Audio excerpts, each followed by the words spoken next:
escala en París, Aida Palau. Bienvenidos a todos a este espacio de Radio Francia Internacional y France 24. El escándalo de los falsos positivos es uno de los más traumáticos del conflicto en Colombia. En la década de los 2000, el ejército mató a miles de civiles inocentes, 6.402 según la Jurisdicción Especial para la Paz. Los hacían pasar por guerrilleros o delincuentes con el objetivo de aumentar las cifras en los operativos militares y dar la impresión de que el gobierno de Álvaro Uribe estaba ganando el conflicto.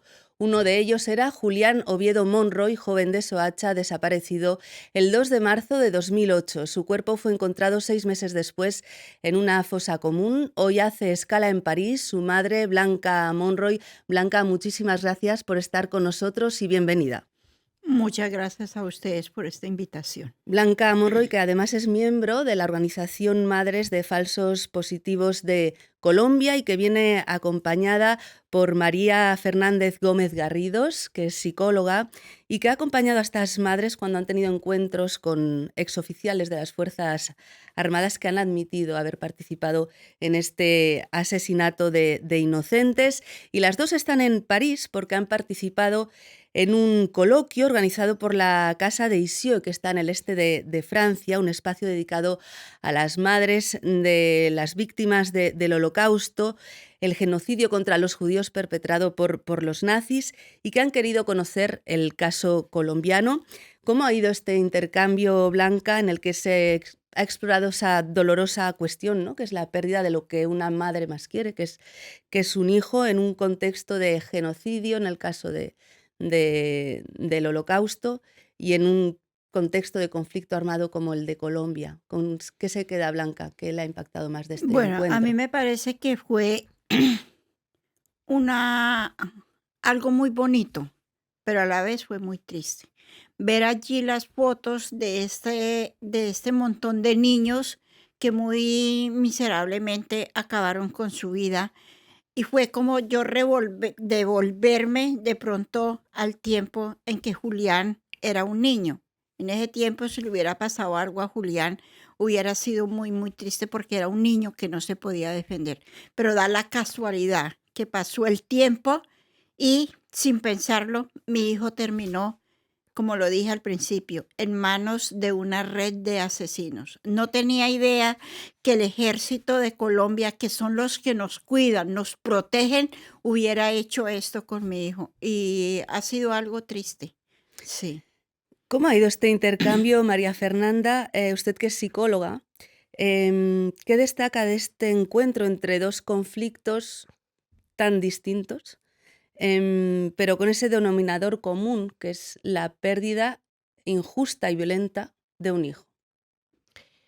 Pues fue una experiencia muy interesante, yo creo que muy en términos de intercambio, de cómo hacemos este trabajo de acompañamiento a madres que han pasado por este tipo de hechos. Creo que para nosotros fue muy importante poder traer a un escenario como este una experiencia, como decía, de acompañamiento que es muy distinta. Nosotros tuvimos la oportunidad de contarles a otros profesionales de la psicología, la psiquiatría, cómo en Latinoamérica hemos encontrado otras formas de acompañar a las víctimas y encontrar unas posturas teóricas, éticas, políticas de trabajo con las víctimas, teniendo en cuenta los contextos particulares que tenemos en Latinoamérica desde los años 70 y cómo eso ha sido un llamado para la psicología a encontrar, insisto, otras formas de estar y hacer con las O víctimas. sea, que hay algo específico en Latinoamérica en ese acompañamiento. Cuéntenos brevemente, o sea, esa especificidad. Sí, nosotros compartíamos en el coloquio esto del acompañamiento psicosocial, que es lo que nosotros hicimos con las madres de Soacha, particularmente en este proceso, no fue un proceso terapéutico literalmente entendido, no fue un proceso clínico basado, digamos, en el concepto de salud, de enfermedad, o partiendo del trauma o del diagnóstico. Nosotros partimos de entender que todos los comportamientos, respuestas, manifestaciones de las víctimas, de alguna manera son comportamientos o respuestas normales en contextos que son absolutamente anormales, que son conflictos de guerras civiles, de opresión, de represión, de dictaduras, ¿no? Digamos que este enfoque psicosocial se remonta 70s, 80s, cuando nos empezamos a preguntar en Latinoamérica cómo hacer y cómo acompañar en un contexto particular como el latinoamericano. Blanca, me gustaría que nos contara el caso de su hijo. ¿Quién era Julián y en qué condiciones desapareció? Julián desaparece el día 2 de marzo del 2008, sale a las 7 de la noche de la casa, me dice que le guarde comida porque él no se demora, pero salió y nunca más volvimos a saber absolutamente nada de él. A los 6 meses empiezan rumores en el barrio de que los jóvenes que estaban desaparecidos en Soacha estaban apareciendo muertos en Ocaña. Yo no tenía la menor idea de que hubieran otros jóvenes desaparecidos. 19, ¿no? En Soacha Eran hubo. 19 jóvenes. Mm. Y allí empiezan los rumores, El 23 de septiembre del 2008 se hace una reunión en medicina legal de 4 mamás que allí nos van a entregar las cartas para que vayamos a traer a nuestros hijos, pero yo pensaba, ¿cómo voy a traer a mi hijo? Yo ya había averiguado, nos valía 3, 4, 5 millones la traída de nuestro hijo a Bogotá. Y yo decía, Dios mío, ¿cómo voy a traer a mi hijo? En ese momento se reúnen 4 organizaciones, Medicina Legal, la Fiscalía, la Defensoría del Pueblo y la Alcaldía de Bogotá. Ellos hacen conexidad, llevan a los familiares a Ocaña y luego traen los cuerpos y les dan cristiana sepultura. Fue algo que a nosotros nos tomó por sorpresa, puesto que cada mamá, cada familiar que iba a Ocaña, allí se iban enterando de que sus seres queridos habían sido supuestamente muertos en un combate con el ejército. Y donde le dicen a cada mamá de que esos muchachos estaban en un combate con el ejército porque eran guerrilleros, porque eran participantes de las BACRIN y así exactamente. A Julián lo acusaban o lo acusan de ser integrante del ELN, pero ¿en qué momento Julián se va a hacer un integrante si él sale a las 7 de la noche y al día siguiente lo reciben y lo llevan al lugar donde le quitan su vida? En ningún momento Julián podía haber sido un integrante de la guerrilla. ¿Sabe qué le dijeron para llevárselo?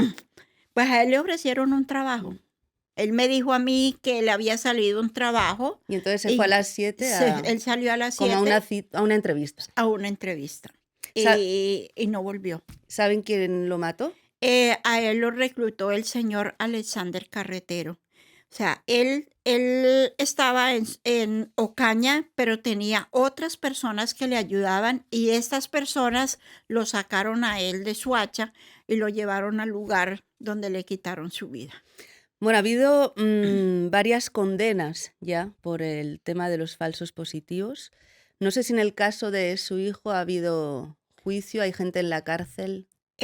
Hubieron audiencias, duramos 9 años en audiencia, pero no se alcanzó a condenar a ninguna. Hubieron en el caso de 4 mamás que hubieron condenas, pero en el momento en que ellos se unen o aceptan la ayuda de la JEP, de inmediato son dejados en libertad. Fue algo que nos indignó, porque cuando ellos iban a la justicia ordinaria, siempre les preguntaban si aceptaban cargo de lo que habían hecho. Nunca aceptaron cargos, pero ahora que sí entra a la jurisdicción, ellos admiten a llegar a la JEP. ¿Por qué? Por los beneficios que la JEP estaba dándole a estas personas. Y nos pareció muy injusto. Yo quisiera de pronto ahí complementar a Blanquita. Ella nos ha compartido, claro, lo que en principio generó este cambio de justicia, ¿no? Que está en el marco de la justicia transicional y que es una justicia restaurativa. Claramente sabemos que es algo que implica un esfuerzo de comprender cómo es esta nueva justicia. Si bien en la justicia ordinaria había algunas penas ya, creo que ha habido también todo un trabajo de poder sensibilizar a las víctimas frente a qué implica esto de la justicia transicional restaurativa. Y sí, hay unos beneficios para quienes de manera condicionada aporten verdad y aporten reconocimiento a las víctimas. Ahí lo que nos va a permitir hacer esta transición como país, tenemos dos caminos: o irnos por la justicia tradicional, digamos, en donde los responsables o los victimarios pagan unas condenas intramurales, pero no hay ningún tipo de aporte a la verdad ni ningún tipo de reconocimiento, y en ese orden de ideas nos quita la posibilidad de hacer un tránsito como sociedad y como país y reconstruir nuestros lazos quebrantados, mientras que en esta justicia hay la posibilidad de aportar verdad y que el país sepa lo que pasó y que las víctimas conozcan qué fue lo que pasó, que era lo que no sucedía en el otro tipo de justicia. Aquí, si bien, insisto, sí hay unos beneficios, son beneficios condicionados al aporte que hagan a las víctimas en términos de verdad y reconocimiento, que es lo que ha pasado. El señor presidente Gustavo Petro ha pedido perdón recientemente a las mamás de Soacha, pero ustedes querrían ver sentado en el banquillo de los acusados a una persona, al expresidente Álvaro Uribe, que ha dicho que él no estaba al tanto de los falsos positivos.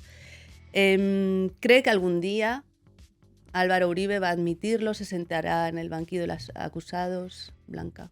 Bueno, yo creería, para Dios nada es imposible. De pronto la ilusión que nosotros tenemos, y como siempre lo hemos dicho, Mafapo, vamos por la cabeza mayor. Ese día dijimos en el encuentro con el señor Petro que no era justo de que el ministro que está actualmente estuviera parado ante nosotros pidiendo un perdón de lo que él no hizo. El que debía estar allí era el señor Santos. No era justo que el señor Petro estuviera allí parado pidiéndonos un perdón de lo que él no hizo. El que debía estar allí era el señor Álvaro Uribe. Yo tenía un sueño muy grande de que algún día Álvaro Uribe se parara de pronto ante mí, ante las otras mamás, y decir: mamás, sus hijos no eran unos guerrilleros, sus hijos no eran unos subversivos. No lo hemos logrado, pero al fin hemos logrado mucho. Primero, de que 11 de los militares que están implicados en la muerte de nuestros seres queridos tuvieran ese valor de reunirse con nosotros y decir: sus hijos no eran unos guerrilleros, sus hijos nosotros los sacamos, los asesinamos y los hicimos pasar por guerrilleros.